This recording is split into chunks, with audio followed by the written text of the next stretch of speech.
주택시장 안정을 위한 공급 금융세제 개선안이 발표가 됐습니다. 5월 27일 날 보도자료가 나왔고요.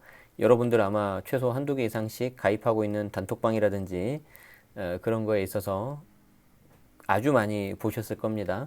그리고 그 보도자료가 나가고 나서 이제 관련 기사들이 쭉쭉쭉 쏟아지죠.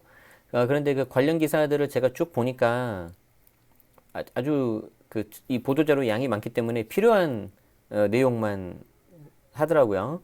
그래서 이번에는 보도자료 원문에 대해서 설명을 드리는 시간을 갖도록 하겠는데, 민주당 여당이죠. 사이트에 가면 보도자료 원문을 받으실 수가 있습니다. 일단 오늘은요, 제가 이 보도자료 설명을 하는 데서 좀 한 가지 공지사항을 드리려고 합니다. 보도자료 원문 설명이기 때문에 시간이 좀 길 겁니다. 그거 미리 양해 말씀드리고요. 시간이 길기 때문에 가급적 초반에는 사실 위주로만 설명드리겠습니다. 그리고 뒷부분에는 제 개인적인 의견을 조금 말씀드리도록 하겠는데, 개인적인 의견 약간 불편하실 수 있습니다. 그렇기 때문에 필요 없으신 분들은 앞에만 듣고 취사 선택하시면 되겠습니다. 아시겠죠? 물론 이렇게 말은 해도 뭐 이렇게 제가 무슨 소리 하겠습니까? 무슨 소리 하는 거는 여기 고정되어 있는 멤버십 특강에서 하도록 하고요. 6월달 멤버십 특강은 이 보도자료에 대해서 조금 더 상세하게 뽀개고 어떻게 하면 대응할지 거기에 대해서 말씀을 드리도록 하겠습니다. 일단 먼저 말씀드리고 싶은 게 이 보도자료가 아주 재밌어요. 뭐가 재밌냐면 지금까지 보도자료는 기획재정부, 국토교통부 항상 정부에서 발표한 거를 여기가 말씀을 드렸었거든요. 그런데 아주 이번에는 특이하게 더불어민주당입니다. 더불어민주당. 여기 보시면 더불어민주당. 현재 여당이죠. 쉽게 말해서 이제 어떤 헤게모니, 약간 좀 중심축이 정부와 청와대에서 여당으로 옮겨진 듯한 그런 느낌이 듭니다. 제가 이렇게 해서 보도자료를 보고 분석을 한 적이 최근에 몇 년 동안 없었거든요. 자, 그런 거 한번 염두에 보시면서 참고하시기 바랍니다. 그리고 두 번째로 말씀드리고 싶은 거는 개선안이에요. 개선안. 개선안이기 때문에 현재 100% 확정된 건 없습니다. 그런데 이게 현재 여당, 다수당을 차지하고 있는 여당에서 발표한 보도자료가 정부에서 발표한 것처럼 굉장히 이슈가 되고 있고 민주당에서도 이걸 발표했기 때문에 이 말은 무슨 말이냐면 이 개선안대로 우리는 처리할 거다라는 것을 은연중에 말하고 있는 거예요. 그렇기 때문에 아주 큰 틀에서는 거의 대부분 다 통과되지는 않을까라고 생각을 하고 있습니다. 물론 바뀌면은 그 바뀐 것도 나중에 설명드리도록 하죠. 자, 일단 요약이 이게 크게 세 가지가 있어요. 공급이 있고요. 금융이 있고, 자, 세제가 있는데 저는 아무래도 이제 세금 관련해서 설명을 드리니까 요 세제에 대해서 설명을 좀 더 많이 드리도록 하고요. 앞에 공급과 금융에 대해서는 간단하게만 보고 넘어가도록 하겠습니다. 자, 앞에는 요약이 한 장으로 딱 나가가지고 한 장으로 승부를 볼 수 있게 했고요. 그 다음에는 왜 이런 보도자료를 냈는지 배경이 나와 있습니다. 자, 그 배경을 여러분들이 알아듣기 쉽게 이렇게 양가로를 쳐놨네요. 상황인식. 현재 더불어민주당의 상황인식이 요 한 6개 중에 나와 있고요. 잠깐만 보자면은 부동산 가격 상승기에 들어선 지난 4년간 공급이 충분치 못한 상황에서 가급적이면 사실만 말하려고 하는데 벌써 제 의견을 좀 말씀드려야 되겠네요. 지난 4년간 공급이 충분하지 못한 상황이라고 인식을 했는데 그동안 국토부 장관님이 20몇 번째 재책을 내면서 공급이 충분하다고 하지 않았습니까? 일단 말이 앞뒤가 안 맞네요. 투기 수요를 억제하기 위해서 세제와 금융을 전방위적으로 강화해 왔다. 투기 수요 때문에 올랐다는 건지 공급이 충분하지 못한 상태에서 올랐다는 건지 잘 모르겠습니다. 여기서 한 가지 더 말씀드리고 싶은 거는 투기 수요라고 확인이 된 LH는 지금 어떻게 되는지 잘 모르겠어요. 자, 어쨌든 이러이러해서 무주택자, 내 집 마련, 1주택자, 이상 목적 대체주택 취득이 어려워져서 역효과가 발생했는데 이렇게 촉발된 민심이 4.7 보궐선거 결과로 나타났다. 이렇게 나온다고 합니다. 그래서 추진 방향은 기존 공급 대책의 차질 없는 추진과 추가 대책을 마련하기 위해서 연도별 공급계획 수립하고 무주택자 및 1주택자에 대한 금융세제를 현실화하겠다. 그러니까 1주택자까지 이렇게 좀 혜택을 주는 걸로 하려고 하는 것 같습니다. 그 밑에는 생략할게요. 자, 세부 추진 방안에 있어서 이제 첫 번째가 공급인데, 기존 대책의 차질없는 추진, 3기 신도시와 이사 대책 총 205만 호에 대해서 바뀌는 거 없다. 계속 가겠다. 이렇게 하는 거고요. 추가 공급 대책이 나왔네요. 자, 도심 복합개발, 지자체에서 제안한 복합개발 부지 및 이전 공공기관 부지에 청년 신혼부부 주택 공급하겠다. 1만 호 규모로. 그리고 시범사업 부지 확보에 대해서 누구나 집 시범사업 추진해서 1만 호 규모로 하겠다. 해봤자 2만 호네요. 뭐 별로 별로 없을 것 같고요. 자, 기존 죄송합니다. 이게 너무 갑자기 확 넘어가네. 기존 공공택지 활용, 리모델링, 분당, 일산 등 일기 신도시 리모델링 사업 활성화 추진. 이게 되게 큰 건데 이렇게 한 줄 쭉 있으니까 뭐 하겠다는 건지 안 하겠다는 건지 잘 모르겠어요. 좀 약간 와닿진 않고. 자, 기반시설 이전. 그간 택지 후보지로 거론되어 온 도심 내 군공항 이전, 농업용수 제공 기능을 상실한 저수지, 예비군 훈련장, 교정시설 등을 당정 TF를 통해서 택지 공급 사업지로 적극 발굴하겠다. 그러니까 다 없애고 이런 거를 사업지로 발굴하겠다. 그리고 공급 확대 추진 당정 TF 태스크포스를 구성해서 운영하겠다. 결국 앞에 있는 거가 좀 이렇게 구체화된 거고, 더 구체적인 거는 태스크포스에서 나오는데 이 태스크포스조차도 아직 구성이 안 된 거구나. 그쵸? 연도별 준공 기준 공급 전망 21년도에서 30만인데 여러분들이 여기서 이제 잘 보셔야 되는 게 21년 46만, 22년 48만, 연평균 56만 끝내주지 않습니까? 숫자. 자, 근데 그걸 보시면 안 되고요. 여기 봐요. 이렇게. 21년도, 23년도 여기 알파벳 2가 쓰여있어. 알파벳 2가. 이게 뭐죠, 이게? 이게 뭐죠?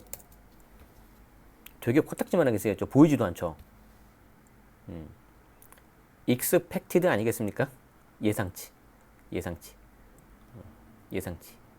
왜 그러냐면 이게 보고서 많이 써보신 분들은 아시겠지만 당연히 틀릴 수 있잖아요. 나중에 어떻게 될지. 틀리면 어떻게 해야 된다? 예상치입니다. 네, 빠져나가야 되니까. 참고하세요. 네, 저는 그냥 있는 사실만 말씀드릴 테니까. 자, 그리고 이제 의총 논의 결과 다수 의원들이 보다 획기적인 공급 대응과 특히 청년 무주택자들이 내 집 마련의 꿈을 이룰 수 있도록 저렴한 공공자가주택, 공공임대주택을 대폭 확충해야 된다라고 의견 제시했다. 계속해서 말이 안 맞아요. 그동안 공급이 충분했는데 여기에 공급을 더 한다. 자, 어쨌든 뭐 한다고 하니까 참고하시기 바라고요. 두 번째, 서민 실수요자 금융지원 강화, 내 집 마련 지원 확대. 자, 필요성. 주택담보대출 관련 대출 규제가 지속적으로 강화되는 과정에서 서민과 실수요자의 내 집 마련이 어려워지는 등 주거 사대가 약화됐다는 비판이 있다. 왜 그전에 이런 비판이 있을 때는 듣지도 않다가 왜 꼭 선거에서만 지면 들을까요? 안타깝습니다. 자, 차주별, DSR 등 가계부채 관리를 통해서 투기 소연 억제하고 실수요자의 내 집 마련 지원을 확대할 예정이다. 이게 맞잖아요. 제가 2018년 2월 달에 쓴 책에서도, 10월 달에 쓴 책에서도 주택 수요에 따라서 대출 규제를 푸는 게 어떠냐. 그러니까 투기 수요가 많이 보이는 다주택자들은 막고 실수요자, 주택이 없거나 1주택인 사람들은 풀자. 주택수요로 풀어야 되는데 지역으로 묶어버렸잖아요. 서울은 투기과열지구니까 무조건 40% 이렇게 막아버리고. 꼭 저뿐만 아니라 다른 분들, 저보다 훨씬 더 뛰어나신 전문가분들이 말했을 때는 괜찮다라고 하고 선거에서 지면 왜 이렇게 나오는지, 필요성을 인정하는지 안타깝습니다. 자, 개선 방안. 서민 실수요자 LTV 우대 요건 수준을 개선하겠다. 부부 합산 소득 기준이 8천만 원이었는데 9천만 원으로 올리고 생애 최초도 9천에서 1억 원으로 올린다. 1천만 원씩 올려주는 거네요. 집값은 1천만 원보다 더 많이 뛰었는데, 그죠? 주택가격 기준도 6억에서 9억, 그리고 조정은 5억에서 8억으로 상향시킨다고 하네요. 자, 좋아요. 좋은데 이로 인해서 나올 수 있는 영향 중에 두 가지가 문제가 뭐냐면, 첫 번째, 올라간 집값을 이 사람들이 떠안으라고 하는 꼴이 돼버린 거죠. 두 번째, 이렇게 올리는 순간 이제 그 가격 자체가 이제 인정이 되는 거죠. 그러니까 계속해서 말이 앞뒤가 안 맞고 있는 거예요. 자, 대출 최대 한도는 4억 원이다. 차주 단위 DSR 한도 이내로 한정한다. 단 DSR 산정할 때 현재 소득은 낮지만 장래 소득 증가 가능성이 높은 청년층 등은 장래 소득 등을 반영하겠다.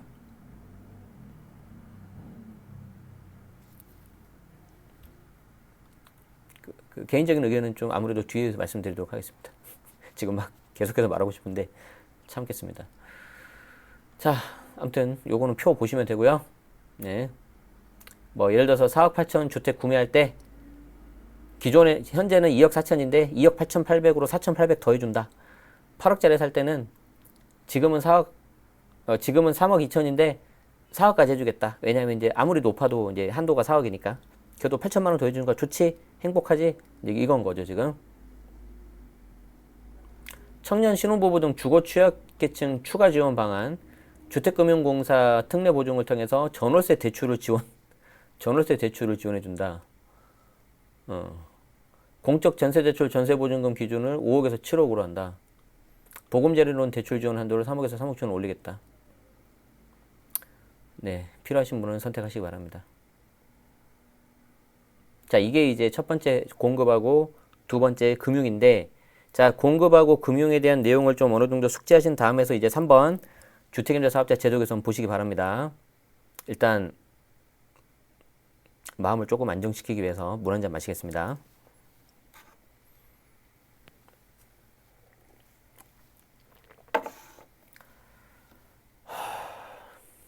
볼까요? 자, 왜 제도 개선을 해야 되냐? 필요성. 전월세 시장 안정화를 위해서 도입된 등록임대사업자 제도가 임대료 인상 5% 제한 등 공적 의무를 부과하는 대신 다양한 세제 혜택을 제공을 했다. 다양한 세제 혜택 별표에 대해서 종부세, 합산배제, 양도세, 중과배제, 임대소득세 감면, 취득세, 재산세, 공공보험료 감면 등이라고 적었네요. 여기에 공적 의무의 별표 2개 가지고 별표 2개 제가 한번 해볼까요? 계약할 때 과태료, 임대할 때 과태료, 임대기간 끝나고 과태료, 5% 넘으면 세제 혜택 말소, 6억 넘으면 세제 혜택 하나도 없음. 훨씬 많아요. 공적 의무와 혜택을 좀 균형 있게 봐야 되는데 세제 혜택만 있는 것처럼 이렇게 한 줄로 표시를 했네요. 자, 어쨌든 과도한 세제 지원으로 임대사업자가 폭증하면서 부동산 시장 불안이 높아지자 관련 세제를 지속 정비했다. 2018년 913, 2020년 617, 2020년 710. 그러니까 우리는 열심히 했어요. 이거예요, 지금. 네.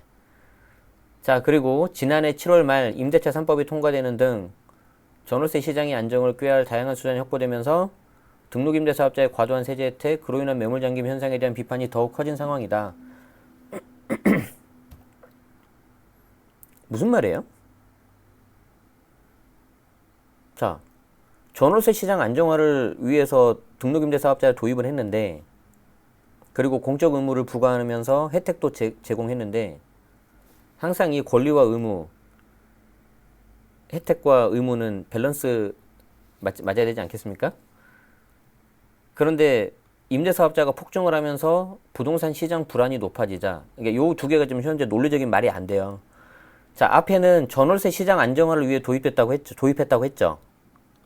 근데 임대사업자가 늘어나면 전월세 시장이 안정화가 돼야 되겠죠. 그러면 임대사업자가 늘어나면서 전월세 시장이 안정화가 되냐 안 되냐 요걸 봐야 되는 거 아니에요? 근데 지금 여기 갑자기 논리에 비약이 생기죠. 임대사업자가 늘어나면서 부동산 시장 불안이 높아진다. 값이 올랐다. 아니 여기 썼잖아요. 이 사람들이. 전월세 시장 안정화를 위해서 도입했다고 했잖아요. 그럼 임대사업자가 늘어나면 이 목적을 달성했는지 보면 되는 거 아니에요? 근데 왜 여기에 대해서는 검증을 안 하고 집값 오른 거에 대해서 엄한 소리를 하는지 잘 이해가 못하겠어요, 제가. 자, 그리고 이제 정말 가관이 이 세 번째죠. 이 동그라미 세 번째 점.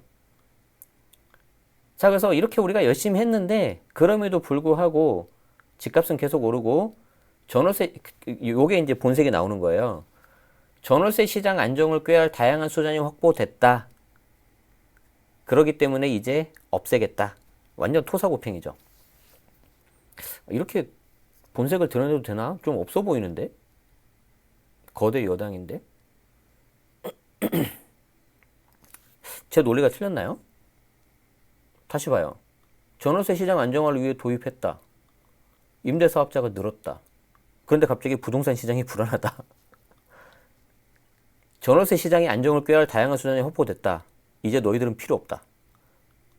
또 이건데?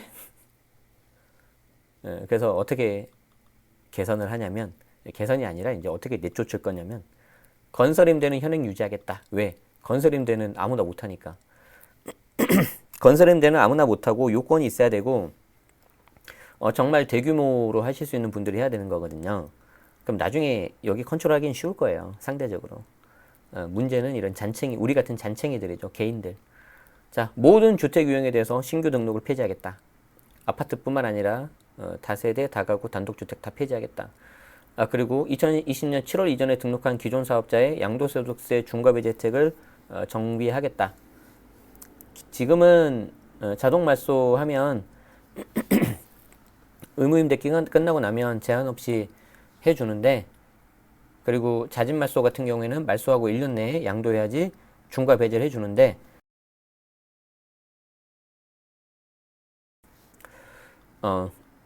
개선안은 뭐냐면 뭐 다 필요 없고 자동 말소, 의무임대 기간 충족, 자진 말소, 요건 폐지, 세입자 동의, 말소하고 6개월 이내에 양도해야지 중과 배제 해주겠다.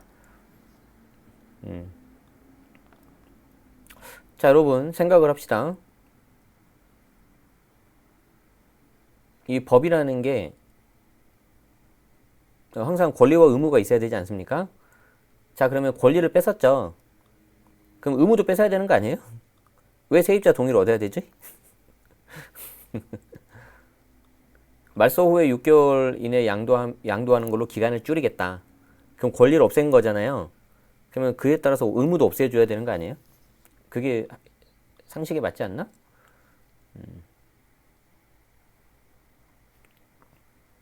갑자기 이걸 보니까 이게 생각이 나네요. 설마 이거 보시고 야, 그러면 기회는 건설임대 있구나.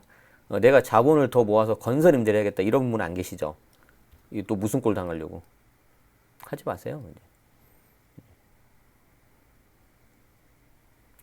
등록임대사업자가 의무임대사업에 임하는 동안은 현행대로 종부삽산배지 등의 세제혜택 부여한다.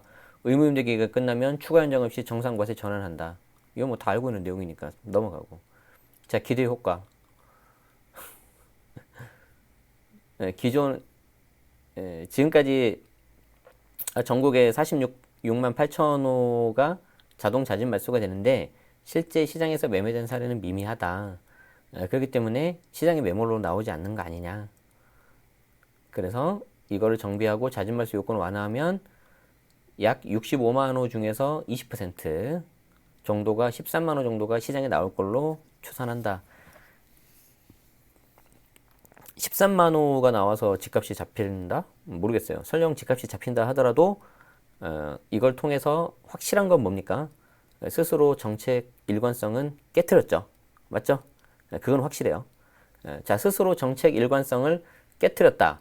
자, 스스로 정책 일관성을 깨트렸기 때문에 건설임대 일관성 깨질까 안 깨질까? 깨질 가능성 높다. 자, 좀 더 가볼까요? 주거 취약계층 추가 지원 방안 될까 안 될까? 깰 가능성 높다. 서민 실수요자 주택담보대출 우대요건 및 우대혜택 개선 깨질 수 있다 없다? 깨질 수 있다. 똑같은 논리 아니겠습니까? 자, 그리고 공급대책. 연도별 준공기준 공급정만 깨질 수 있다 없다? 있다. 깨진 유리창의 법칙이라고 하죠. 하나가 삐끗해가지고 잘못하면요, 나머지 전체 대가 그렇게 될 수 있습니다. 정치적인 발언을 제가 딱 하나만 하겠습니다. 제가 주택임대사업자 정책하는 걸 보니까 이거를 깰 수 있다고 했잖아요. 그리고 그거 동일하게 주택 공급과 금융 세제에 대해서도 금융에 대해서도 충분히 깰 수 있다라고 하지 않습니까? 하지만 안 깨는 것도 있을 겁니다. 어떤 경우에 뭐 예를 들어서 청년층 지원이라든가 이런 거. 왜? 표가 많으니까. 주택임대사업자는 끽해봤자 한 40만 명밖에 안 되니까. 이것만 하겠습니다. 자, 일단 넘어가고요. 재밌는 게 하나 있어요. 다시 주택임대사업자 파트로 와서 재밌는 거. 고려사항 세입자 보호. 표가 많으니까. 자, 세입자가 미동의할 경우, 자진 말소하지 못할 경우 임대를 낀 채로 양도하기 어려운 문제 등의 발생이 가능한다. 자, 그러니까 자진 말소가 됐는데, 자, 보세요. 이게 좀 뭔가 조정이 될 것 같은데, 그럴 가능성이 뭐냐면, 잘 보세요. 예를 들어서 2022년 1월 달에 잦은 말소가 된 케이스가 있다고 합시다. 그러면 이걸 이제 6월 달이 지난 7월 달까지 매도를 해야 되지 않습니까? 그런데 여기에 있는 세입자 임차인이 예를 들어서 2023년 뭐 6월이다. 만기가. 이거 어떻게 팔아요, 이거? 소위 말해서 새끼 물건이잖아요. 맞죠? 쉽게 말해서 집주인 입장에서는 가격을 낮춰야 되고 세입자 입장에서는 이거 집 계속 보여줘야 되잖아, 이거. 그리고 집주인 바뀌면은 이제 그 사람은 시세대로 올리거나 아니면은 들어와서 살 수 있잖아요. 맞죠? 그래서 이제 요거예요. 자, 세입자가 미동의하고 자진 말소 못하면 이제 자동 말소까지 갈 건데, 그럼 이 자동 말소와 임대 계약 기간 끼어 있는 게 안 맞을 가능성이 높잖아요. 그럼 임대를 낀 채로 양도해야 되기 때문에 어렵다. 자, 그래서 저는 이거에 대해서 뭐 어떤 예외 조항이 나오거나 그럴 걸로 일단 하나 예상하는데, 이 보도자료에서 놀라운 게 뭐냐면 이겁니다. 이거 LH의 공공임대주택 사업으로 흡수해서 해결하겠다. 와, 대박. 그리고 더 놀라운 게 뭐냐면 임대인의 해당 그 물건에 대한 가격이라든가 그런 거는 모르겠고 임차인의 안정적인 지위를 보호하겠다. 계속해서 임차인으로 살아라. 저는 약간 그렇게 느껴지고요. 이슈가 있겠죠, 이제. 자, 그럼 이거 집을 못 판다. 집을 못 판다. 그럼 LH로 간다. 자, 그럼 LH가 어떤 가격으로 살까, 이거를? 어떤 가격으로 살까? 이번에 땅 산 거 보니까 엄청 잘 후려쳐서 잘 사던데 똑같이 이 매도자한테 엄청 후려쳐서 사지 않겠습니까? 아니, 그나저나 LH 그건 어떻게 해결되는 거예요, 지금? 아니, 투기꾼이 앞에 있는데도 불구하고 잡지 못하면 어떻게 하라는 겁니까? 물론 일부의 하나지만. 그래서 요게 대박이다. 그리고 LH는 이걸 임대기고 매입해서 공공임대주택으로 운영하겠다. 정치적인 발언은 아까 했으니까 안 할 거고요. 소설 하나만 써도 되겠습니까? 소설. 자, 여기서부터 소설이에요. 죄송해요, 오늘. 소설 이렇게 써야지.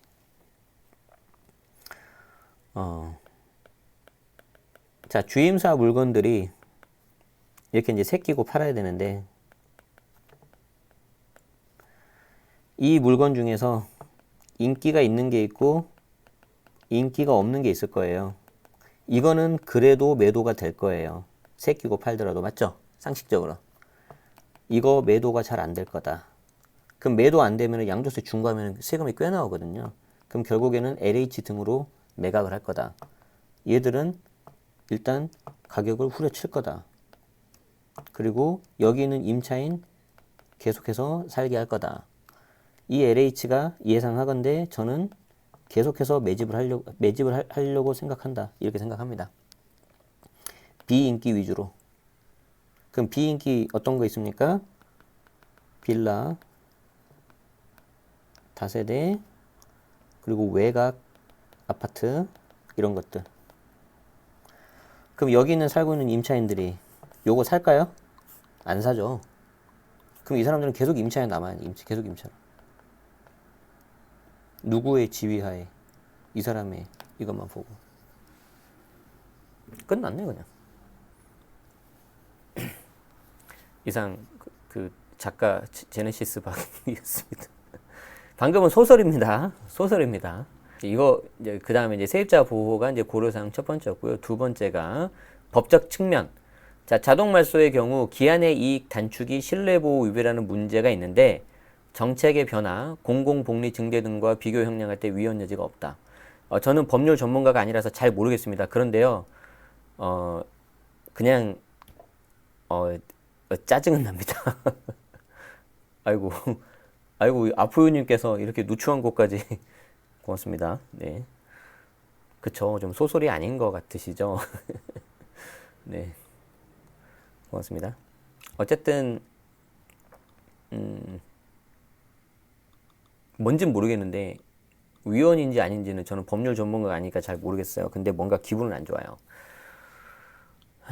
자, 그리고 보세요. 자, 의총 논의사항. 건설임대에 대한 과도한 세제 지원으로 건설사업자가 분양보다 임대를 선호해서 시장을 왜곡하는 문제에 대한 제도 개선책 강구할 필요가 있다. 바로 나오죠.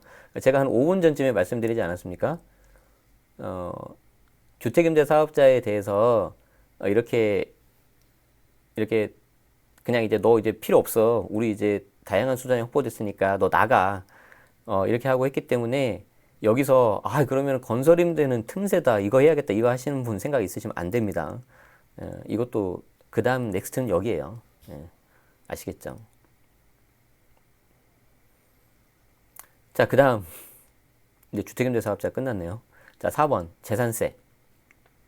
재산세 볼까요? 재산세 경감세율 적용 구간 확대라고 하는데 이거는 한마디로 하면 이제 조삼모사인데 왜 조삼모사인지 한번 봅시다.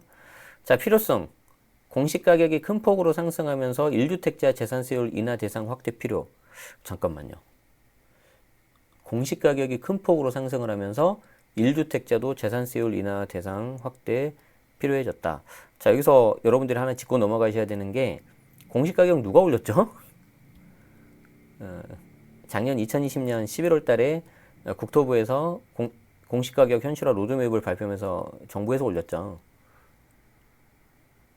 자, 지난해 특례세율을 적용할 수 있었던 6억 이하 주택 상당수가 가격 상승으로 특례 적용이 배제가 된다.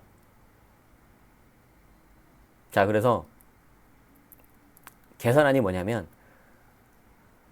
공시지가 6억에서 9억 구간에서도 현행 경감세율을 0.05% 인하를 적용을 하겠다. 그래서 적용 효과가 이게 이제 그거죠. 엊그저께 이제 계속 뉴스에서 나왔던 주택당 평균 한 18만 원 정도 줄어든다. 44만 원 정도가 되고. 자, 일단 요거를 왜 제가 조삼모사라고 했는지 설명을 드려볼게요. 자, 생각을 해봅시다. 자, 재산세는 어떻게 냅니까? 과표가 있고 세율이 있어요. 그쵸? 이 과표가 뭐냐면 공시가격에 공정시작가액비율 60%를 곱하게 돼 있어요. 자, 지금 문제가 이 공시가격이 올라가서 결과적으로 지금 과표가 커지는 단계거든요. 그럼 과표가 커지니까 당연히 재산세 올라가겠죠. 그렇죠? 자, 그러면 상식적으로 공시가격이 올라서 과표가 많이 오르니까 재산세를 줄여야 되겠구나. 재산세가 많이 올랐으니까 이거 줄여야 되겠구나라고 생각하면은 여러분들 상식적으로 어떻게 생각해야 돼요? 이 공시가격을 좀 뭔가 조정을 해줘야 되겠네라고 생각하지 않으세요? 그런 생각이 들지 않아요? 이게 좀 정상적인 거 아닌가? 뭐 어떻게 집값 안정을 위해서 공급을 늘려서 집값을 안정을 시키고 그럼 공시가격이 내려가니까 재산세가 줄어들지 않을까 그렇게 생각하실 수 있겠죠. 자, 그런데 공시가격이 큰 폭으로 상승하니까 1주택자 재산세율을 인하하겠대요. 문제의 원인은 이 공시가격인데 그에 대한 해결책이 세율을 내리는 걸로 하겠다는 거죠. 자, 그러면 답은 뻔하게 나오지 않습니까? 이게 더 크면 세금은 올라가는 거고요. 빨간색이 더 크면 내려가는 거예요. 그럼 여러분들은 이 파란색이 이길까 빨간색이 이길까를 보시면 돼요. 자, 그런데 결국에 해주는 게 경감세율을 0.05%로 인하해가지고 세율을 조금 낮춰주는 거죠. 자, 그리고 공시가격 6억까지 받았던 혜택도 9억까지 해준대요. 9억까지. 9억까지. 자, 9억까지 해준다는 거니까 결국 요 부분이 9억까지는 봐주겠다는 거거든요. 그 말은 무슨 말이에요? 계속해서 공시가격이 올라서 이 공시가격이 올라서 9억을 넘어가면 그때는 안 봐준다는 거죠. 맞죠? 그러면 이 9억 공시가격을 조정하는 이게 뭐예요? 공시가격 현실화 로드맵이잖아요. 그래서 제가 장담하는데 얘는 절대 안 바꿀 거예요. 얘는 절대 안 바꾼다. 제가 이거 안 바꾼다에 정말 한 표 겁니다. 이거 안 바꿉니다. 이거는 절대 안 바꾸고 얘들 조정해가지고 얘 다 올려놓은 다음에 그동안 좀 찔끔 좀 깎아주고요. 이거 기한 끝나면 없던 걸로 하고 아니면 9억 넘으면 넌 9억 넘었으니까 안 봐주고 그렇게 될 겁니다. 물론 이제 그 정책 목적상 세율로 좀 이렇게 조정을 하고 그런 거는 있긴 있어요. 원래 이 자산세라는 게 과세 목적상 그런 건 있는데 공시가격이 올라가는 게 좀 너무 사실 좀 빠르긴 하거든요. 그런 부분에서는 전혀 언급 없고 앞으로도 없을 것 같다. 제 생각은. 자, 그래서 28만 원 나왔습니다. 자, 이제 양도소득세인가요? 양도소득세 1가구 1주택자 비과세 기준금액 현실화하겠다. 비과세 기준금액 현실화하겠다. 자, 필요성. 자, 그간의 물가 주택가격 상승률을 감안할 때 실거래 가격으로 과세되는 양도세의 경우에 08년도에 결정된 현행 비과세 기준을 상향할 필요가 있다. 이 기준이 2008년도에 된 거였거든요. 그래서 그 이후에 소비자 물가 상승률은 23.5%, 주택가격 상승률은 28%, 서울시 아파트 평균 매매 가격이 12억 원, 공시가 급등으로 1주택자 양도세 부담이 늘어나니까 2사 목적의 대체주택 취득도 어려워져서 주거 불안 및 조세 마찰을 야기한다. 그래서 개선한 비과세 기준은 9억에서 12억으로 상향. 그리고 여기까지는 그래도 이거는 굉장히 보기 드물게 이 해당 보도자료에서 보기 드물게 되게 좀 합리적이었던 것 같아요. 뭐 저도 여기서 더 이상 무슨 반론은 못 하겠고요. 그냥 이거는 잘 한 것 같아요. 다만 이제 재밌는 게 나옵니다. 장특공제를 차등 적용하겠다. 이건 또 뭔 소리냐? 자 보세요. 양도차익 규모별로 보유기간의 장기 보유 특별공제 상한 설정을 하겠다. 양도차익 규모별로. 이 말이 무서운데. 그러니까 양도차익이 뭐 적은 사람이 있고 중간 있고 많은 사람이 있잖아요. 그럼 양도차익이 많으면은 장기보유 특별공제를 많이 해줄까요? 적게 해줄까요? 왠지 적게 해줄 것 같은데. 자, 집값 상승 급등으로 늘어난 양도차익의 형평과세, 똘똘한 한 채 수요 억제, 부동산 민심 등을 감안해서 양도차익 규모별 장기보유 특별공제 상한을 선정하겠다. 현재 80%인데 이거에 대해서 양도차익 규모별로 상한을 설정한다고 하니까 어떻게 되겠습니까? 양도차익 규모에 따라서 80보다 더 높을까요? 낮을까요? 여기서 설마 높여주나? 1주택 비과세도 올려가는데 그러면 아직 순진하신 분이에요. 굉장히 세상을 맑고 깨끗하게 보시는 분 같은데 그렇지는 않습니다. 80%보다 낮게 하겠죠. 실수요자 보호를 위해 동일 양도차익이더라도 장기 거주자가 역차별되는 것을 막기 위해서 보유기간 공제에만 상한을 적용하겠다. 구체적인 상한 요율은 기재부에서 협의하겠다. 이게 굉장히 어려우니까 또 세제 복잡하고 하니까 이렇게 하겠다.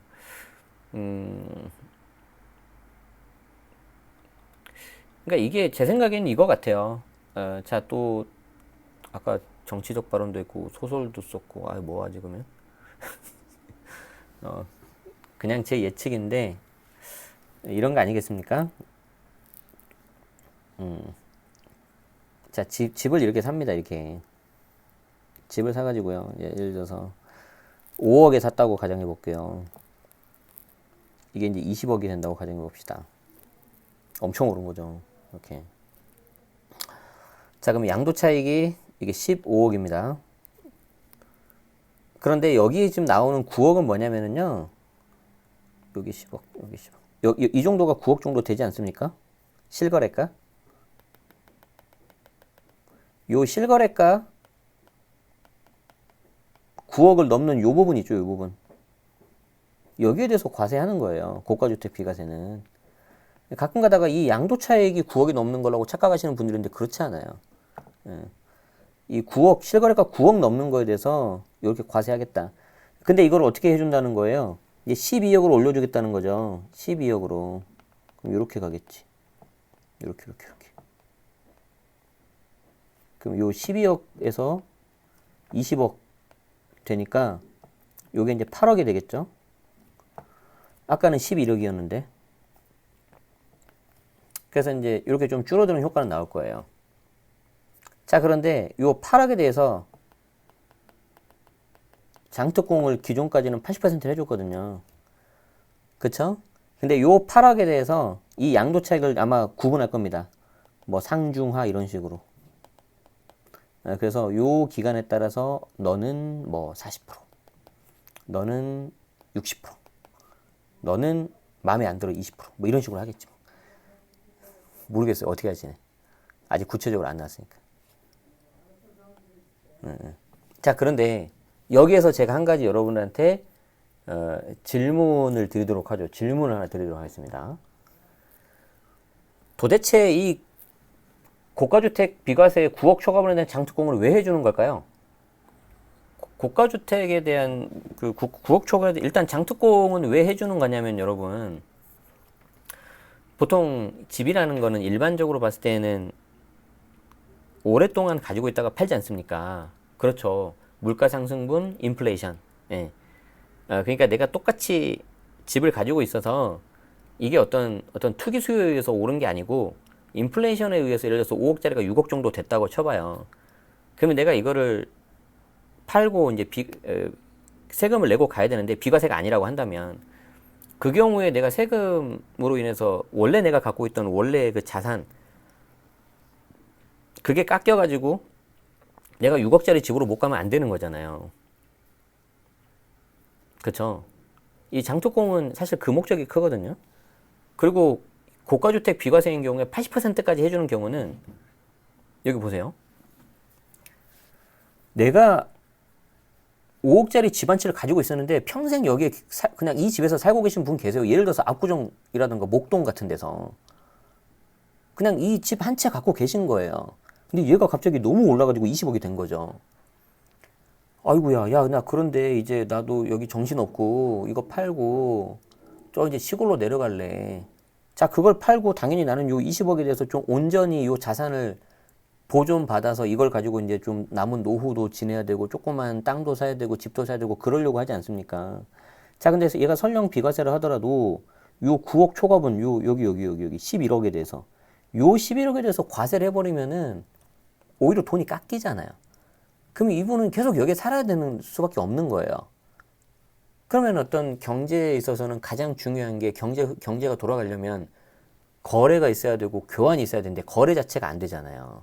그렇기 때문에 좀 원활하게 거래가 될 수 있도록 요 차액에 대해서 최대 80%까지 장특공을 해주면 그래도 요 20억에 대해서 세금을 조금 내지만 남은 거가 거의 20억에 근접하게끔 해서 남은 다른 데 가서 거래도 하고 해라. 이런 취지로 해주는 거거든요.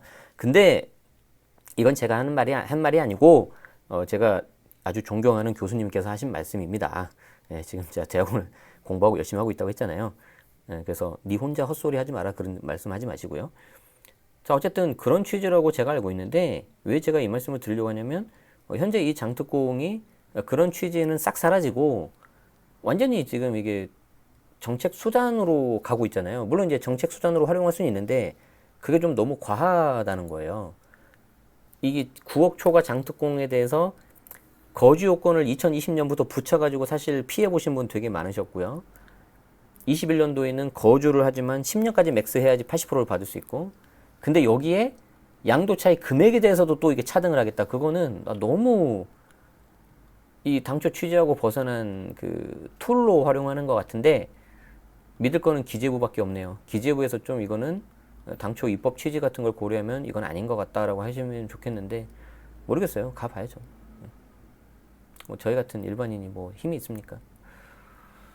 자, 의총 논의상 양도소득세 개선하는 과세체계 전면 개편하는 사항이니까 정부 및 전문가 6월중 공청회 등을 공론해가지고 최종안 마련하겠다. 굉장히 부드럽게 썼지만 속뜻은 뭐냐면 세금 너무 어려서 모르겠다. 그냥 전문가한테 시키겠다 이 말입니다. 예, 그렇게 생각하시면 되겠습니다. 종부세가 또 있었군요. 오늘 방송 너무 길어지는데 죄송합니다. 좀 빨리 하도록 하겠습니다. 자, 종부세 과세 대상 기준에 합리적으로 조정된다고 하는데 저는 이 합리적이라는 말 좀 싫어하는데 한번 볼게요. 자, 현행 종부세 기준이 09년도에 도입을 했고 이후 물가주택 가격 상승률이 크게 올라서 공동주택 9억 원 초과 공동주택이 6배나 늘었다. 대상주택 09년 0.6에서 2021년 정부 3.7%. 이건 좀 부끄럽지 않습니까? 종부세 이거 내가 아무리 시간이 없어도 이건 보여줘야지. 종합부동산세법 국가법령정보센터에서 이렇게 딱 보시면은요, 이건 여러분들이 봐야죠. 아무리 바빠도. 자, 종합부동산세법 제1조 목적. 자, 이 법은 고액의 부동산 보유자에 대해서 종합부동산세를 부과해서 부동산 보유에 대한 조세 부담의 형평을 제고하고, 그죠? 그러니까 비싼 집 갖고 있으면은 거기에 대해서 담세력이 있는 거니까 세금 좀 내라. 형평성을 맞추고. 두 번째가 부동산의 가격 안정을 도모함으로써 두 번째. 그리고 세 번째가 지방 재정의 균형 발전과 국민 경제의 건전한 발전에 이바지함을 목적으로 한다. 이렇게 나옵니다. 자, 그런데 지금 보시면은 상위 0.6% 내던 종부세가 이제 3.7%, 서울은 16%. 과연 이게 종부세 취지하고 맞냐? 그리고 이제 그 외에 위헌 요소도 있어요. 그 기존에 2005년도에 위헌 판결 받은 지자체와의 관계에 있어서 지금은 그런 거는 잘 모르겠는데 어쨌든 굉장히 이게 그런 쉬운 문제는 아니거든요. 그래서 이거를 해마다 되풀이되는 1주택자 공제금액 기준의 소모적 능력도 종색시키고 해가지고 특이안은 공시지가 상위 2%에 해당하는 인원에 가세하자. 그러면 이제 좋아요. 좋은데 그러면 그 근거가 뭐냐는 거지. 왜 2%냐 그러면. 좀 거기에 대한 치열한 좀 고민이 없지 않았나. 지금 여당이든 과거 여당이든 간에 그런 게 좀 없었던 것 같습니다. 그래서 부유세의 성격 있는 종부세 도입 취지에 맞게 하고, 자, 이렇게 하면은 향후 집값이 오르든 내리든 상위 2%는 계속 종부세 내게 하겠다. 그러면 적정성 논쟁이 발생하지 않는 거 아니냐? 그러니까 상위 2%는 너희들은 계속 내라. 요거는 물론 상위 2%에 계신 분들은 좀 기분 나쁘실 수 있는데 이거는 좀 그래도 납득이 될 수도 있을 것 같아요. 야, 너는 상위 2% 아니니까 그런 말 하는 것 같은데 미안하지만 저 상위 2%입니다. 예. 반전이었나요? 자, 방안. 어쨌든 요거는 좀 이따가서 하는 걸로 하고. 정부안. 현행 공제금액 유지하되 보완책 도입해서 부분적으로 세부담 완화하겠다. 종부세 납부 유예제도 도입.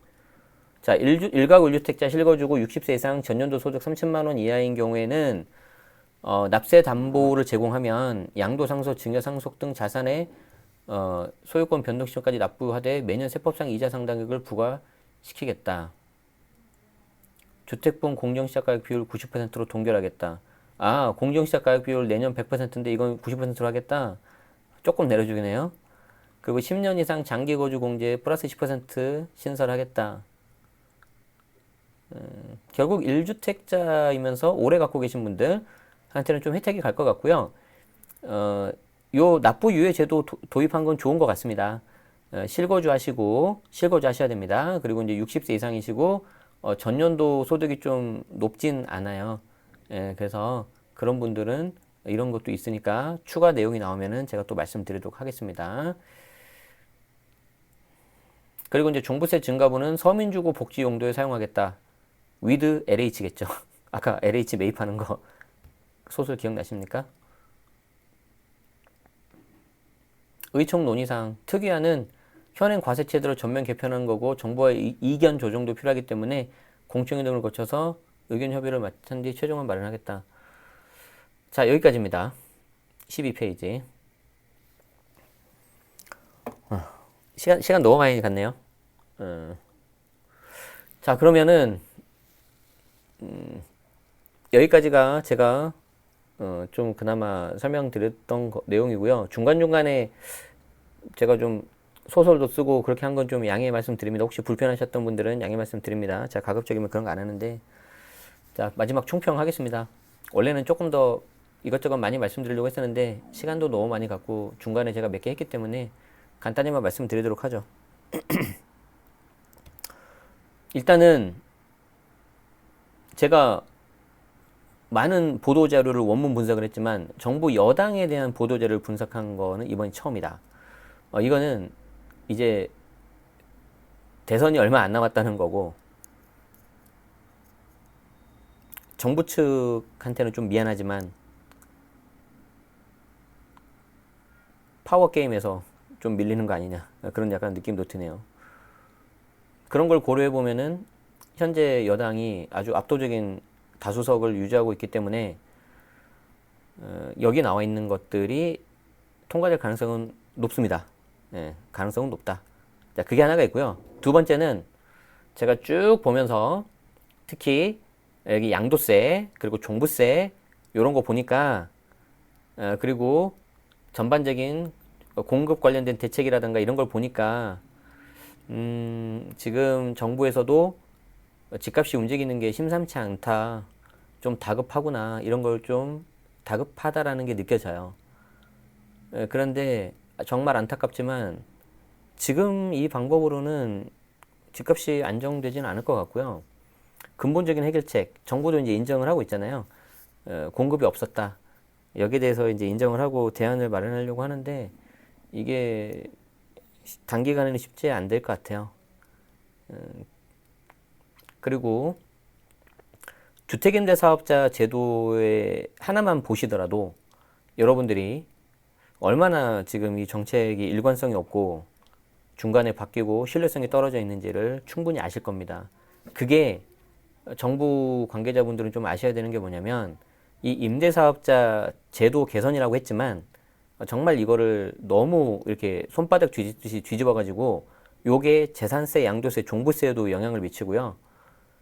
공급 대책에도 영향을 미쳐서 더 크게는 부동산 시장 정책에도 영향을 미치기 때문에 이제 좀 신뢰성을 스스로 떨어뜨리는 그런 결과가 돼버렸어요.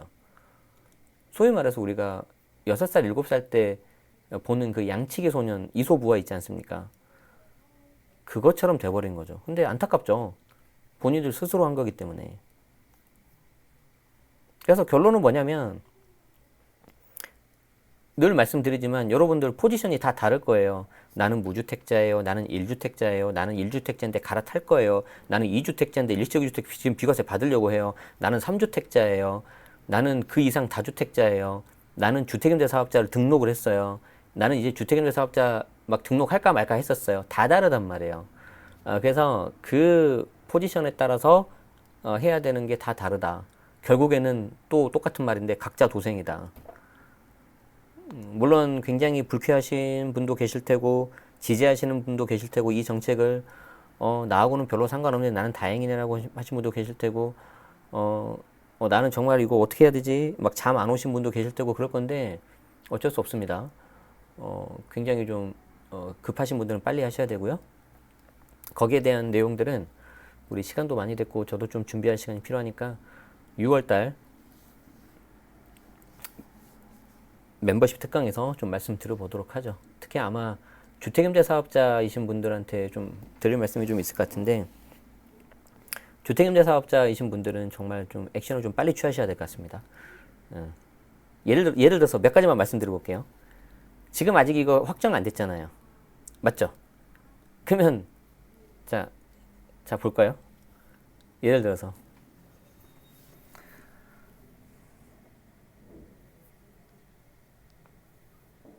자 지금 현재 21년 이제 6월로 합시다. 곧 있으면 6월 되니까 아까 자동 말소가 이때 자동 말소였죠. 자, 그런데 이때 자동 말소 해가지고 요 안에 이제 안이 확정되지 않겠습니까?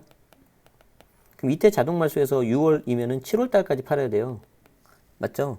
근데 잽싸게 눈치 빠르신 분들은 이때 자진 말소 시켜버리는 거지 뭐. 임차인 동의 받아서. 그럼 언제까지 가는 거예요? 22년 7월. 아, 날짜 잘못했네. 왜 이렇게 비슷한 거야? 미안해요. 요 자동 말소가 한 21년 한 10월 달 할게요. 그러면 이게 없어 보이잖아 이거. 4월 되잖아요. 4월. 그럼 요게 좀 낫지. 요렇게 되는 거기 때문에 좀 이렇게 눈치 빠르신 분들은 지금 막 작업 들어가려는 사람도 있을 거예요. 임차인 막 회유하고. 그리고 그러면 그 임차인 입장에서는 정신 바짝 차리셔야 돼요. 나는 전략적으로 여기서 계속 임차를 하고 싶다 그러면은 그 동의해 주시면 안 되죠 또. 그렇기 때문에 아까 말씀드렸잖아요. 각자 처한 상황이 다 다르다고. 그런 것들 다 좀 보셔야 되고요. 확실한 거는 이렇게 나오는 그